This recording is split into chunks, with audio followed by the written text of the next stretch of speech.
Losing time, I'm fading fast. I just wanna make it last. Try to let go of the past. I close my eyes, embrace the blast. Sleepless nights and headache stack. Restlessness to hell.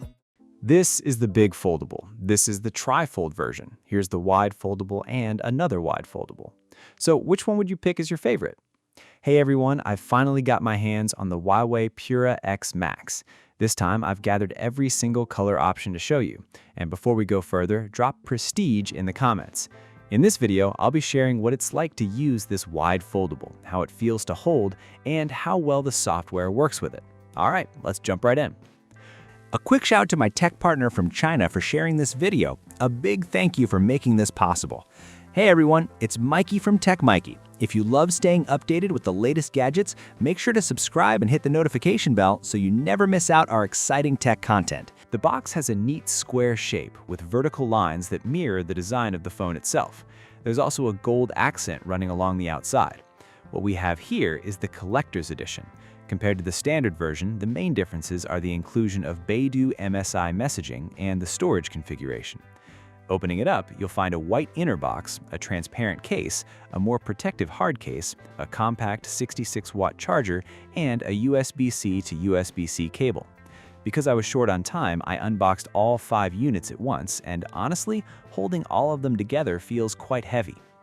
Just like the Pura X, this model comes in 2 design styles, a solid color version and another with a 3-textured striped pattern.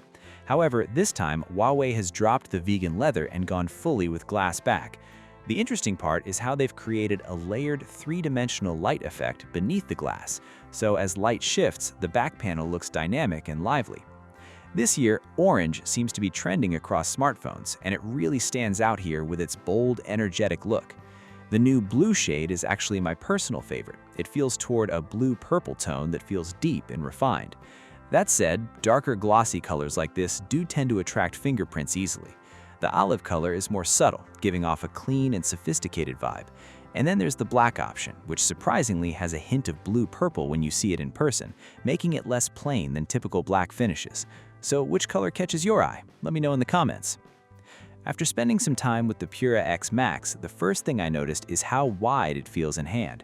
When folded, it's about 11 millimeters thick, and when unfolded, it drops to 5.5 millimeters, with a width of roughly 85 millimeters. Because of that, the way you hold it changes. With the regular Pura X, one-handed use is pretty easy, but with the Pura X Max, one-handed use feels less comfortable. Typing becomes a bit awkward and not very stable. At 229 grams, you'll also start to feel some strain on your pinky finger. From my experience so far, using both hands for both the inner and outer screens feels much more natural. People with larger hands might find it easier to manage though. That said, some apps have been optimized really well for this wider grip. For example, when I'm watching videos on Xiaohongshu, the interface actually adapts based on whether I'm holding the phone with my left or right hand, moving the interaction bar accordingly. It's a small detail, but super convenient. This time, the large foldable design isn't just a scaled-up Pura X, it's a completely new concept with a different usage approach. The Pura X mainly focuses on the inner screen experience, while the Pura X Max is designed so that the outer screen is fully usable on its own, even without unfolding. Once you open it up, the inner display turns into a compact tablet with a large viewing area. The outer screen measures 5.4 inches, which is close to the size of older iPhones, and it's perfectly capable for most everyday tasks.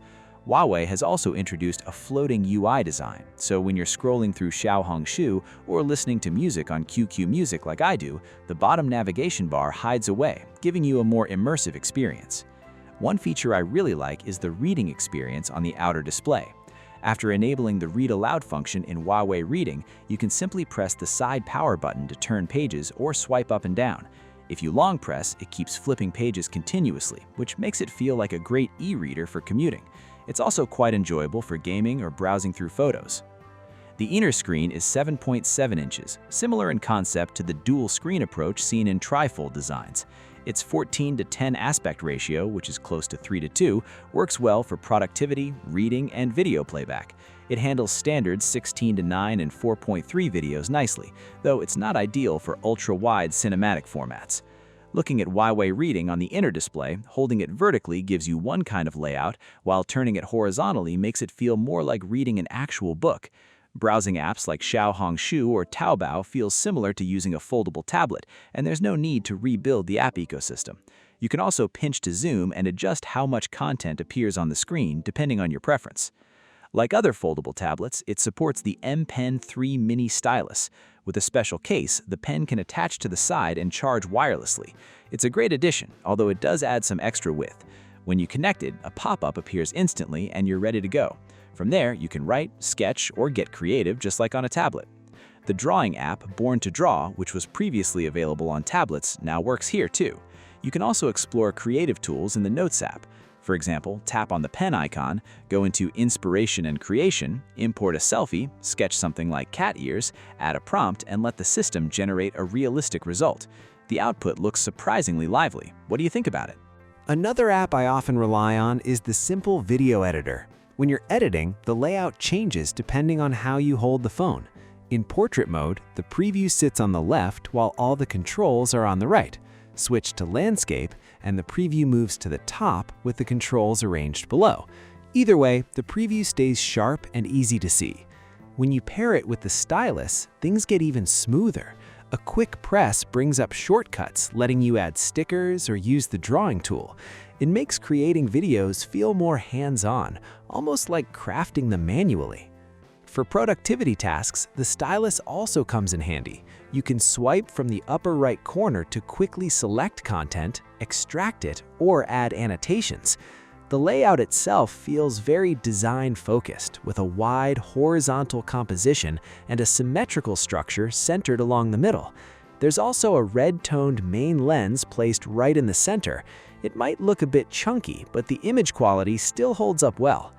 I won't dive deep into the specs since they're quite similar to the X7, but what really stands out this time are the new features. You get X scenery shooting with automatic framing, pose suggestions, and even color reference recommendations. Honestly, with my current setup, getting a good shot without these tools is quite tricky. One of the big advantages of this foldable design compared to traditional phones is that both the inner and outer screens can work together. This means the person you're photographing can actually see the pose suggestions directly on the outer display. And if you're trying to recreate a specific shot, you can import a reference image with just one tap. So yeah, no more excuses about not knowing how to take good photos. And remember that bullet time effect that blew up across smartphones? Huawei has managed to pack that into a single device. Just capture a live photo, open it in the gallery, and you'll find an AI editing option in the top right corner. It can simulate motion paths and turn your shot into a 3D cinematic style clip.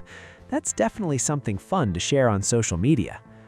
The phone runs on HarmonyOS 6.1, and it brings in some playful interactive themes. For example, there's a bumper park theme where shaking the phone makes elements on the screen move around. Another one is the cute insect time platform theme. When charging, you can prop the phone up like a little tent, and there's even an adorable puppy you can interact with using air gestures. Wave at it, tap its face, or make simple hand movements. It's surprisingly fun. The battery isn't massive at 5,300 milliamp hours, and it supports 66-watt wired and 50-watt wireless charging. Considering the large display and all the entertainment and creative features, you'll probably end up charging it twice a day with regular use. The stereo speakers are positioned at the top and bottom, or on the sides when held upright, delivering a pretty immersive audio and video experience. As for whether it's worth buying, I personally feel this large foldable design strikes an interesting balance. When opened, it feels like a compact tablet, and when folded, it becomes a manageable phone for everyday use. It's especially great for watching shows. If you're into anime or like watching content while lying down, the bigger screen actually makes things more comfortable. It really feels like carrying a mini tablet with you wherever you go. So now that you've seen everything, what rating would you give the Huawei Pura X Max Wide Foldable? Looking at the price, it's definitely not going to be cheap. Huawei already has a pretty complete lineup of foldable devices covering all kinds of designs. At this point, it almost feels like they're folding everything. Maybe a triple-wide foldable tablet could be next. The base version of the Huawei Pura X Max starts at 10,999 yuan in China, which is roughly 1,193 pounds in the UK and about $1,613 in the US. That's it for this video. If you found it helpful, don't forget to drop a like. I'll see you in the next one. Bye.